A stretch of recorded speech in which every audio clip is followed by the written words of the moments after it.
Works and Shop Talk has come out to Platte City, and we're here at House on the Prairie with John Boy, John O'Neill Jr., or John. John, what do we use for this? I'll go by Junior. That'll work. Okay, John Jr., I understand you come from a racing family. Exactly how and where did you get started in racing? I grew up watching my dad race like many of my competitors. I got the opportunity to pick crew for Aaron Daniel when I think I was about 14 or 15, and parlayed that into becoming a driver back in 1987. Mm-hmm. Okay, still talking about in the past. You did a lot of asphalt racing over the years. Mm-hmm. Do you have some good or bad feelings about the asphalt racing? Oh, nothing but good. Asphalt is where I was able to cut my teeth and make a name for myself. Certainly, if you look at this shop, my successes on the asphalt have allowed me to build such a nice facility, and nothing but good things. I've got well over 250 features, on the pavement, and I don't know why that'd make anybody upset or have a bad feeling towards. Okay. I know you've run some at the Speedway. You've had that opportunity to be out there in front of the big crowds, that lure of excitement, money, all that stuff. Will there ever be an opportunity for you to do that again? No, I don't think too many car owners are looking for 39-year-old rookies with a wife and 2 kids. So, no, I'm very content with where I'm at. I enjoy watching my son race down at Thunder Lake Speedway in the rookie class in his go-kart. I got a daughter who's probably going to give him a run for his money here pretty soon. And right now I'm enjoying my career and taking care of my family. I think it was just a couple of years back, I was down at Thunder Lake, and I run into you down there, and you were racing down there. And if I remember right at the time, you were telling me that Saturday was kind of a family time where you all got together and you felt like you could do something like that as a family. And even more so now that my son's, 5 years old and able to race himself. So, yeah, Saturday's the day that we take off to spend time with each other. And, any family wanting to get their young child into racing, boy or girl, they need to look into it. Thunder Lake Speedway down in Kansas City, Kansas. You're back into dirt now. How difficult a transition has that been to go back? Now, I think you mentioned before that you had raced dirt 2 years before you started asphalt racing. When you get back into the dirt racing, are there just more factors involved in dirt racing? Is the competition level higher in the dirt than what you were facing on asphalt? I wouldn't say the competition level is any higher because each venue has, its level of competition. The dirt guys that I race with every week at Lakeside, they could go anywhere in the country and be victorious and win. That is by far the toughest weekly show in the country, Lakeside Speedway. There isn't a better show on dirt right now as far as weekly programs, and I'd put it up against anybody. So you take all those guys that we race with, Tim Carrick, Gene Claxton, Chad Lau, Kerry Davis, Johnny Allen, and the list goes on, and ask them guys how long they've been racing, 20-plus years for all of them. And, I didn't even mention Tom Charles and his son Danny and a whole bevy of competitors out there, Larry Harvey Jr. And, it's the toughest division going. And, yeah, there's a lot of factors, much different than that of asphalt. Asphalt, we didn't have the track changes. We dealt with weather more than anything. And, we learned.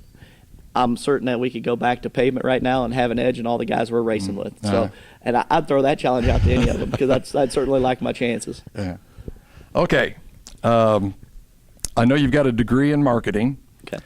And when I look at your race car, I think your race car has always got more sponsors on it than anybody that I see. Maybe that's not true.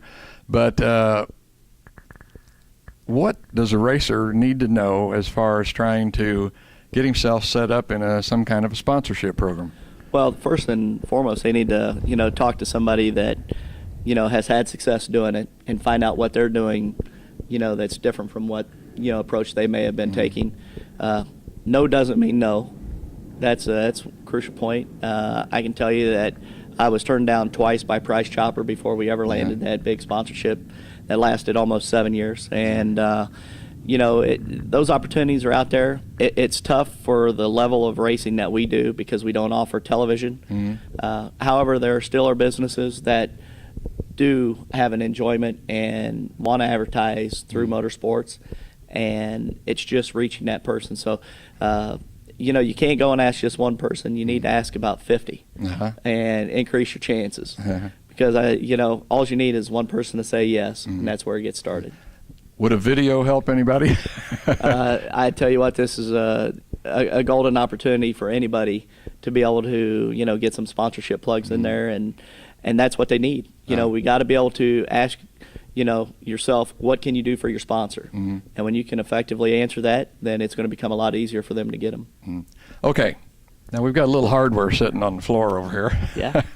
that I think you just picked up this last weekend up there at DuQuoin, running on the mile. Yeah, pretty proud of that. Well, first of all, I was reading the websites, and it's almost like, I don't want to say you didn't exist, but it was like they didn't know who you were. Did you kind of slip in under the radar up Well, there?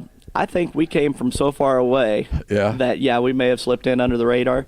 And it's so ironic. We've raced with those guys for about the last 5 years. And we haven't drawn very well. So we start deep in the field.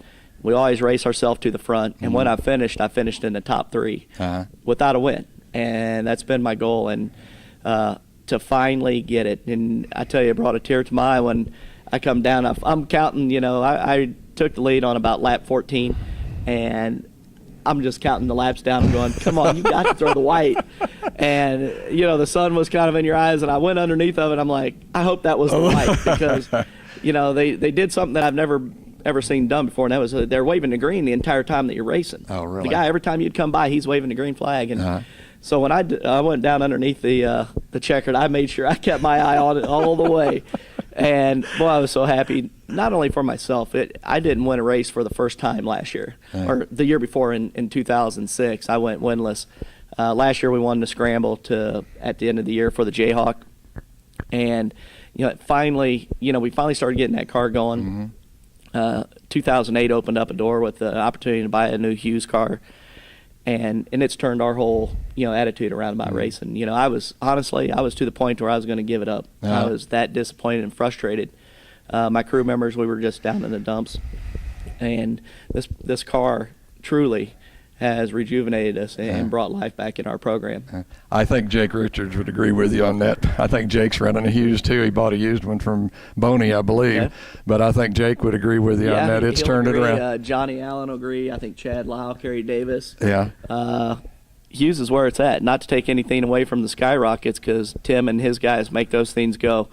But Jason's real easy to work with, and all the guys that are running them are winning. So I can finally say, that we got the job done. Yeah, we had to travel away from home. We won $2,000. Can't complain about that. Can't complain about that. Okay, we got the 1 minute signal. Okay. Need to talk about sponsors. Who's behind this O'Neill Racing? First and foremost, Mike Shaw and John McCarthy out at McCarthy Chevrolet and the McCarthy Auto Group. Those guys, we wouldn't be where we're at without those guys today. Ackelson Sheet Metal out of Altoona, Iowa. John Ackelson up there contributes. We got Metals USA, who helps us out. American Barbecue Systems and the Mitchell family out there in Olathe, Kansas. Triad Construction. We've also got Yancey's Automotive, building us race motors, and a whole bunch of associate sponsors that make this thing go. That's what makes O'Neill Racing going. We're going to have to wrap it up from here in Platte City.